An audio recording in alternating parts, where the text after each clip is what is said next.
Good stuff. 11:38's the time. Keen, that's what we're going to talk about for the next few moments. Keen is the name of a charity in Oxford.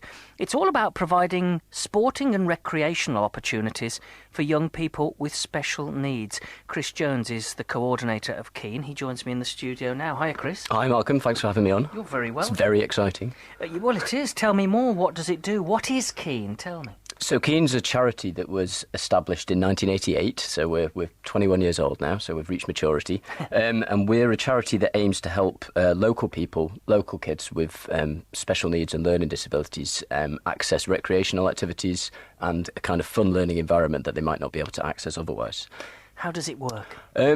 What happens is that we have mainly student volunteers, although you don't have to be a student, and then we run 4 weekly sessions, which those volunteers attend. Our athletes attend as well. Our athletes are what we call our young people with learning disabilities and special needs, because we started off as a tennis club, so that was the context. And all our volunteers and all our athletes come together, and we run four of these weekly sessions, and we all get on with whatever the activity is together. So, for example, we run a sports session on a Saturday, we run a drama and creative session on Fridays, and then we run 2 different types of social club, one for teenagers and one for over 18s.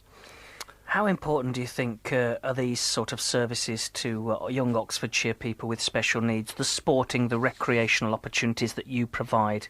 Yeah, I think they're very important. A number of things about how Keen operates make it quite unique and quite special to the athletes involved. The first thing to say is that we provide 3 out of our 4 sessions are completely free of charge. So there's absolutely no charge for our services, and that's really important because without that free provision, lots of people just wouldn't be able to make it. The second really important thing we do is that we provide a free minibus for most of our athletes to access sessions if that's what they need, and that's also really important because lots of our young athletes they just don't really have access to transport, so it might be very difficult for them to make a session. I think in terms of the actual development of the athletes and things like that, the really great thing that Keen does is we try to guarantee one-to-one support. So in any session, although we'll all be together in the sports hall doing whatever it is, each athlete will be paired with one volunteer. So they really get that individual attention throughout the whole course of the session, which they might lack in their social context outside Keen. So it really gives them a chance to develop their skills and develop sociably. Must be tremendously satisfying for the volunteers as well, seeing young children come to you and actually seeing them develop and seeing them grow and seeing them achieve even. Yeah, it is. I think lots of volunteers, when they first come, they might come out of a sense that, this is a good thing to do, I want to do some charity work, and that's obviously great, and that's why lots of people start. But it's funny that you end up continuing doing it for those reasons, but also just because it's tremendous fun, and you really interact with the young people that we work with. Keen, we work with, the young people that we work with, they have a variety of special needs, from cerebral palsy to Down syndrome, muscular dystrophy, this type of thing. But although that kind of thing's important, it's never the sort of primary be-all and end-all of who these people are. And we always treat people as people first, rather than sort of walking sets of diagnoses. So that really comes through, and you really get to know these people as people, and they become your friends, and you just have fun every week, really. Well said. Treating people as people. That's very important, don't you think? How old did you say your athletes were? Their ages range from what? Well, we will take athletes as young as 4, and we actually... 4? Yeah, and one of our sessions on a Monday night, that's great. That's our social club for over 18s. So we really have a large spectrum of ages, and we try to tailor our sessions accordingly for that. But yeah, we treat the whole range, really.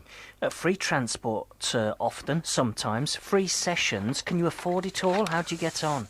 It costs a lot to run Keen for a year, so we're always after donations. If you visit our webpage at www.keenoxford.org, you can click through there and donate to our Just Giving page. So yeah, it does cost a lot of money, and it also costs a lot of time. Volunteers give an awful lot of time to this, so that's a really valuable thing. Chris, how old are you? I'm actually 28. 28. I'm interested in you. How long have you been involved with Keen? Because you're clearly passionate about what you do. That comes through, and that's great. How long have you been involved? I started volunteering with Keen about 4 years ago. So I just started off as a volunteer, and Keene is run primarily on volunteers. In any one given year, we might see over 300 volunteers, maybe 350. Yeah. And then I'm just the figurehead, really. They have to employ someone to do all the admin in the background, and that's me, basically. Yeah. But Keene runs on the labours of a really dedicated core of volunteers. And the interesting thing about the volunteers is that we're from... The majority of our volunteers are students, either from Oxford University or from Oxford Brookes University. But we also have some sixth form students from local sixth form colleges, and also just members of the general Oxford community. And I think one of the wonderful things about Keene is that it brings together these communities and pairs them with these young people with learning disabilities and special needs who are all from Oxford. And that's really bringing together a load of quite disparate communities in Oxford, because we've got a wonderfully diverse set of communities and different people in Oxford, and often these groups, especially students and non-students, they're not so good at talking to each other sometimes. So that's one thing that Keene does. It really brings the city together, I think. How do we get involved? How do we find out more, Chris? I think there's three things you can do. The first thing is that it's quite possible that you might know someone who could benefit from a Keene session. Yeah. Although we try to recruit as extensively as we can, and we get referrals often from people like GPs and social workers and school liaison officers. You always want to try to ensure that you're reaching absolutely everybody with your services who could benefit from it. So if anybody knows anyone that they think might really develop through coming to Keene sessions, then please just get in touch with me, and I'm sure we can put our contact details on your webpage or whatever. The second way that you could help is by volunteering. If you're a young person interested in volunteering with Keene and you're 16 and upwards, then all you have to do is get in touch with me. Our email is keen@keenoxford.org. keen@keenoxford.org. Yeah, Remember all that? one word. Yeah, we've got those details. And you can just get in touch with me. It's especially good if you're maybe you're thinking about a career in medicine or teaching or psychology or as a social worker or anything like that. Keene represents fantastic experience. But you absolutely don't have to be looking to go into those kind of careers at all. You can just come along because it's a lot of fun. I studied history, which is nothing to do with disability or special needs at all. So you can refer someone to us who might benefit from our sessions. You could volunteer with us. The third way is the easiest of all. You can come and eat cake. Tomorrow we're having a cake sale as part of Disability Awareness Week. Disability Awareness Week is this current week. It's a joint venture of the Oxford University Student Union and the Disability Advisory Service. And as part of that, Keene is having a cake sale from outside 2 Worcester Street, which is just round the back of Gloucester Green in the middle of town. And you can come along, buy a slice of cake, and all the proceeds will go to Keene so we can continue our work. Good stuff. Chris, I like you. And I'm going to give you a record. I give records away occasionally to guests I like. Would you like one? I would love one. Would you like a record? Can we do it? I'm sure we can. What do you want? Would it be possible to play The Yellow Submarine by the Beatles? That would mean a lot to my friend Tom. Oh, yes. Would you like to tell me more?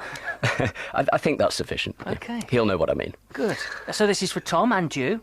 Indeed. And Keene. Yes, thanks. Good. And it's keen@keenoxford.org if you want to get in touch.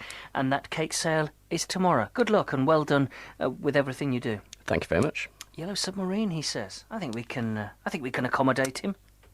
In the town where I was born,